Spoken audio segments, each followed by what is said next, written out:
Bismillahirrahmanirrahim. Assalamualaikum warahmatullahi wabarakatuh.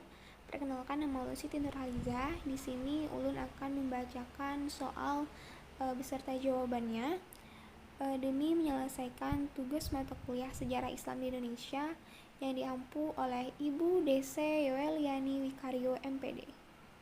Baik, langsung saja. Yang pertama, jelaskan kota-kota dagang yang merupakan vasal dari kerajaan yang bercorak Islam seperti Demak, Cirebon, Banten, Kudus, dan Pekalongan. Yang pertama ada Demak. Demak berdiri pada abad ke-16 dan menguasai seluruh pantai utara Jawa. Demak ini disebut dengan kota dagang jalur sutra. Yang B ada Cirebon, berdiri pada abad ke-15 dan 16 Masehi, berlokasi di pantai utara Jawa. Yang C, Banten, berdiri pada sebelum abad ke-16 Masehi, penduduk wilayah Banten masih penganut agama Hindu. Yang D, Pekalongan, berada di pesisir pantai utara Provinsi Jawa. Lalu yang kedua, sebutkan contoh-contoh kerajaan yang bercorak Islam khususnya di Sumatera dan Jawa. Yang pertama ada kerajaan bercorak Sumatera, yaitu ada kerajaan Samudra Pasai, kerajaan Aceh Darussalam. Lalu yang kedua ada kerajaan bercorak Jawa yang terdiri dari kerajaan Demak, kerajaan Cirebon, dan kerajaan Banten. Lalu yang ketiga, jelaskan terbentuknya kerajaan Banjar dan Gua Talo. Yang pertama ada kerajaan Banjar. Sejarah berdirinya kerajaan Banjar yaitu adanya perebutan kekuasaan kerajaan Daha antara Pangeran Tunamanggung dan Raden Samudra, yang pada akhirnya dimenangkan oleh Raden Fahmudra serta menggantinya menjadi kerajaan Banjar. Lalu yang kedua ada kerajaan Gua Talo. Kerajaan Gua Talo merupakan gabungan dari dua kerajaan yang berasal dari dua keturunan yang sama, yakni kerajaan Gua Talo. Lalu yang keempat, jelaskan peran Wali Songo dalam menyebarkan Islam di Demak, Cirebon, Banten, dan Ternate Tidore. Yang pertama, sebagai pelopor penyebar luas agama Islam kepada masyarakat yang belum banyak mengenal ajaran Islam di daerahnya masing-masing. Yang kedua, sebagai para pejuang yang gigih dalam membela dan mengembangkan agama Islam di masa hidupnya. Yang ketiga, sebagai orang-orang yang ahli di bidang agama Islam. Yang kelima, sebagai pemimpin agama Islam di daerah penyebarannya masing-masing yang mempunyai jumlah pengikut cukup banyak di kalangan masyarakat Islam. Yang keenam, sebagai guru agama Islam yang gigih menganjurkan agama Islam kepada para muridnya. Yang ketujuh, sebagai kiai yang menguasai ajaran agama Islam dengan cukup luas. Yang kelima, berikan pemaparan mengenai 3 tipologi kerajaan Islam, yaitu yang pertama ada tipologi Sumatera, terdiri dari tipologi Samudra Pasai, kerajaan Aceh Darussalam, kerajaan Minangkabau. Lalu yang kedua ada tipologi Jawa yang terdiri dari kerajaan Demak, kerajaan Panjang, kerajaan Mataram, dan kerajaan Cirebon. Lalu yang ketiga ada tipologi Sulawesi, adanya proses islamisasi dengan konversi keislaman para penguasa atau raja di daerah pesisir kota pelabuhan.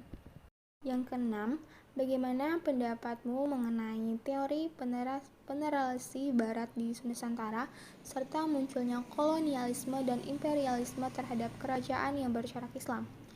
Melihat dari respon bangsa Indonesia mengenai adanya teori Barat di Nusantara serta munculnya kolonialisme dan imperialisme Islam yang masuk dan berkembang di wilayah Indonesia dengan ajaran tauhid ternyata memiliki daya adaptasi yang luas dengan budaya setempat dan Islam menjadi unsur dominan yang menyatakan bentuk kerajaan-kerajaan bercorak Islam.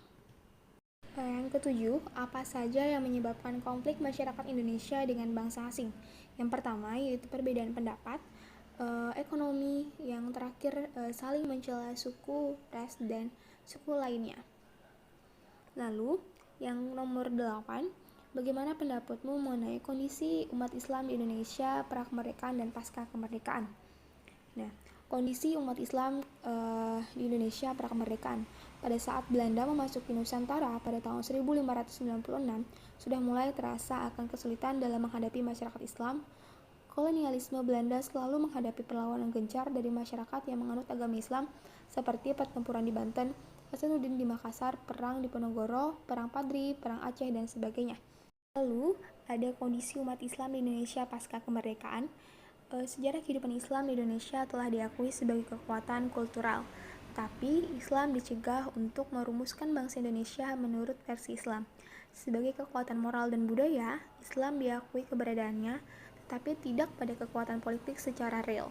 Perkembangan selanjutnya, pada masa Orde Lama, Islam telah diberi tempat tertentu dalam konfigurasi yang paradoks, terutama dalam dunia politik. Sedangkan Orde Baru, tampaknya Islam diakui sebatas sebagai landasan moral bagi pengembangan bangsa dan negara. Yang kesembilan, jelaskan penyebaran aliran besar tasawuf ke Indonesia serta pengaruhnya di masyarakat. Ajaran tasawuf di Indonesia ada sejak masuknya agama Islam di negara ini. Para pedagang Muslim mengislamkan orang-orang Indonesia tidak hanya menggunakan pendekatan bisnis tetapi menggunakan pendekatan tasawuf.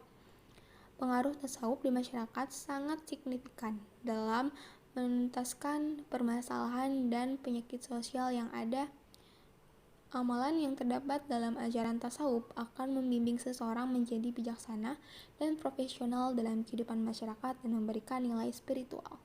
Terakhir, ke-10, jelaskan mengenai aspek peninggalan Islam dari segi bangunan, sastra, budaya, politik, sosial, dan perekonomian.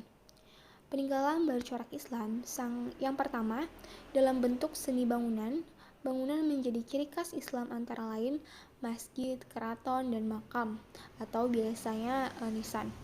Yang kedua, peninggalan Islam dapat juga kita temui karya seni berupa seperti seni ukir, seni pahat, dan lainnya. Yang ketiga, peninggalan dalam bentuk seni pertunjukan seperti seni gamelan dan seni tari. Tadi yang dapat ulun jelaskan dan dapat ulun jawab dari soal-soal yang sudah ditugaskan oleh Ibu Dese. Mohon maaf apabila ada kekurangan dalam menjawab soal ataupun kesalahan dalam menjawab soal. Mohon maaf atas kekhilaafannya. Sekian dari ulun. Wassalamualaikum warahmatullahi wabarakatuh.